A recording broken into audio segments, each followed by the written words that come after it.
আসসালামু আলাইকুম প্রিয় শিক্ষার্থী বন্ধু, আশা করি আপনি মহান রাব্বুল আলামিনের অশেষ রহমতে ভালো আছেন। আজকের এই ভিডিওতে আমরা কিভাবে একটি ভালো মানের সিভি বা কারিকুলাম ভিটাই অথবা রেজুমেই তৈরি করা যায় সেই বিষয়ে আলোচনা করব। প্রিয় শিক্ষার্থী বন্ধু, একটি সিভির সবচেয়ে গুরুত্বপূর্ণ অংশ হচ্ছে ওয়ার্ক এক্সপেরিয়েন্স এবং এডুকেশনাল কোয়ালিফিকেশন। এই জন্যে আমরা সিভির শুরুতেই লিখব ওয়ার্ক এক্সপেরিয়েন্স। আমার যদি ওয়ার্ক এক্সপেরিয়েন্স না থাকে তাহলে আমি শুরুতেই লিখব এডুকেশন। প্রিয় শিক্ষার্থী বন্ধু, আমরা শুরু থেকেই শুরু করি। শুরুতে লিখব কারিকুলাম ভিটাই, আর যদি রেজুমে লিখি তাহলে লিখব রেজুমেই অফ, তারপর ব্যক্তির নাম।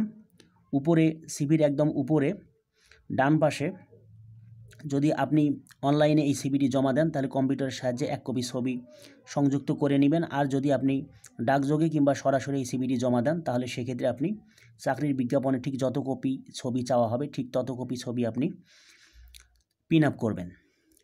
শুরুতেই আমরা লিখব ওয়ার্ক এক্সপেরিয়েন্স, যেমন আমি এখানে লিখেছি serving as an assistant teacher of English. ইংরেজির একজন সহকারী শিক্ষক হিসেবে কর্মরত রয়েছি in Savar cantonment public school and college, Savar, Dhaka since. এরপর দেওয়া আছে 1 জানুয়ারি 2020, অর্থাৎ 2020 সালের 1 জানুয়ারি থেকে। প্রিয় শিক্ষার্থী বন্ধু, চাকরিতে যদি আপনি কর্মরত থাকেন, অর্থাৎ আপনি যদি চাকরিজীবী হয়ে থাকেন তাহলে আপনি লিখবেন সার্ভিং অথবা ওয়ার্কিং। আর যদি আপনি একসময় চাকরি করতেন কিন্তু এখন আর চাকরি করেন না, যদি এমনটি হন তাহলে সেক্ষেত্রে আপনি লিখবেন সার্ভড অথবা ওয়ার্কড।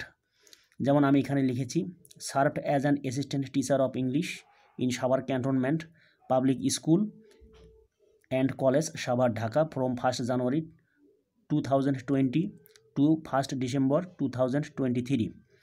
প্রিয় শিক্ষার্থী বন্ধু, আপনি এইটাকে ফলো করে আপনি আপনার নিজের মতো করে ওয়ার্ক এক্সপেরিয়েন্স লিখবেন। এরপর আমরা লিখব এডুকেশন।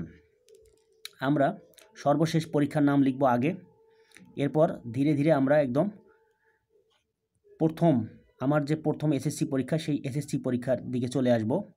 আমরা একদিকে লিখব এক্সাম পরীক্ষার নাম, আরেকদিকে লিখব ইয়ার পাশের সাল, এক পাশে লিখব রেজাল্ট, আরেক পাশে লিখব বোর্ড অথবা ইউনিভার্সিটি। ওকে, এরপর আমরা লিখব ল্যাঙ্গুয়েজ স্কিলস, ভাষাগত দক্ষতা। যেমন এখানে দেয়া আছে প্রফিশিয়েন্ট, অর্থাৎ দক্ষ ইন স্পিকিং, কথা বলায় অ্যান্ড রাইটিং, লেখায় বোথ ইংলিশ অ্যান্ড বাংলা, ইংরেজি এবং বাংলা উভয় ভাষাতেই। এরপর দেয়া আছে পার্সোনালিটি, ব্যক্তিত্ব, এনথিউজিয়াস্টিক অর্থাৎ উদ্যমী, এনার্জেটিক কর্মচঞ্চল, সেলফ মোটিভেটেড অর্থাৎ স্বপ্রণোদিত বা নিজের বিবেক দ্বারা চালিত, অ্যান্ড হার্ডওয়ার্কিং এবং কঠোর পরিশ্রমী। এরপর দেওয়া আছে হবি, আমার হবি হচ্ছে রিডিং বুকস, এই জন্য আমি দিয়েছি রিডিং বুকস। আপনার হবি যা আপনি তাই লিখবেন। এরপর ইন্টারেস্টস, আগ্রহ, আমার কোন কোন বিষয়ের প্রতি আগ্রহ রয়েছে, যেমন ট্রাভেলিং, ভ্রমণ করা, সিঙ্গিং গান গাওয়া, অ্যান্ড রিসাইটিং পোয়েট্রি এবং কবিতা আবৃত্তি করা। প্রিয় শিক্ষার্থী বন্ধু, আপনার যে সকল বিষয়ের প্রতি আগ্রহ রয়েছে আপনি আপনার মতো করে লিখবেন। ওকে,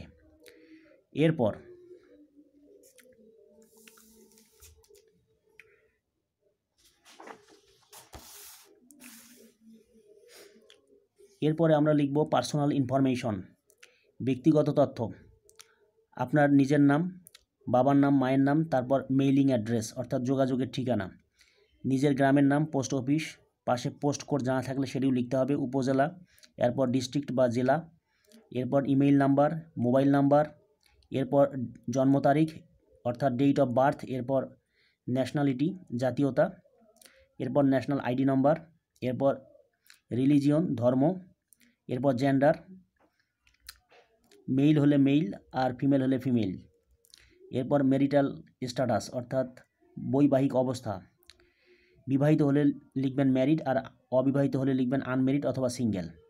এরপর রেফারেন্স দিলে কমপক্ষে 2 জন ব্যক্তির রেফারেন্স দিতে হবে। প্রথমে ব্যক্তির নাম লিখতে হবে, তারপর ব্যক্তির পদের নাম লিখতে হবে, ব্যক্তির যে প্রতিষ্ঠানে চাকরি করেন বা কর্মরত সেই প্রতিষ্ঠানের নাম লিখতে হবে, ব্যক্তির মোবাইল নাম্বার বা কন্ট্যাক্ট নাম্বার দিতে হবে। প্রিয় শিক্ষার্থী বন্ধু, রেফারেন্স দিলে কমপক্ষে 2 জনের, চাইলে এর বেশিও দেওয়া যেতে পারে, কিন্তু একজনের রেফারেন্স দেওয়ার দরকার নেই। এরপর রেফারেন্স দেওয়া শেষ হয়ে গেলে এরপর আমি সব শেষে নিজের পূর্ণাঙ্গ নাম ঠিক এইভাবে লিখে সিগনেচার করতে হবে এবং সব শেষে তারিখ, মাস এবং সাল লিখতে হবে। প্রিয় শিক্ষার্থী বন্ধু, সিভি এবং রেজুমেই এর মধ্যে পার্থক্য হচ্ছে। সিভি 8 থেকে 10 পেজও হতে পারে, কিন্তু রেজুমেই সাধারণত 1.5 থেকে 2 পেজের মধ্যে হয়ে থাকে। প্রিয় শিক্ষার্থী বন্ধু, আমরা অনেক সময় 6 মাস বা 1 বছর 1.5 বছরের কোর্স অনেক সময় করে থাকি বিভিন্ন সরকারি প্রতিষ্ঠান বা বেসরকারি প্রতিষ্ঠান থেকে।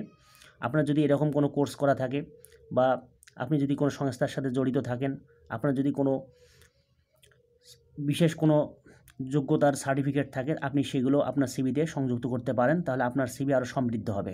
প্রিয় শিক্ষার্থী বন্ধু, আপনি আশা করি বুঝতে পেরেছেন। প্রিয় শিক্ষার্থী বন্ধু, আপনি যদি গতানুগতিকভাবে সিভি লেখেন তাহলে আপনাকে চাকরিতে ভাইবার জন্য ডাকবে না।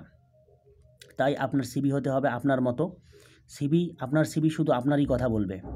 প্রিয় শিক্ষার্থী বন্ধু, আশা করি আপনি বুঝতে পেরেছেন। এরকম আরও নতুন নতুন ভিডিও পেতে আমার চ্যানেলটি সাবস্ক্রাইব করে আশা করি আপনি আমার পাশেই থাকবেন। ধন্যবাদ।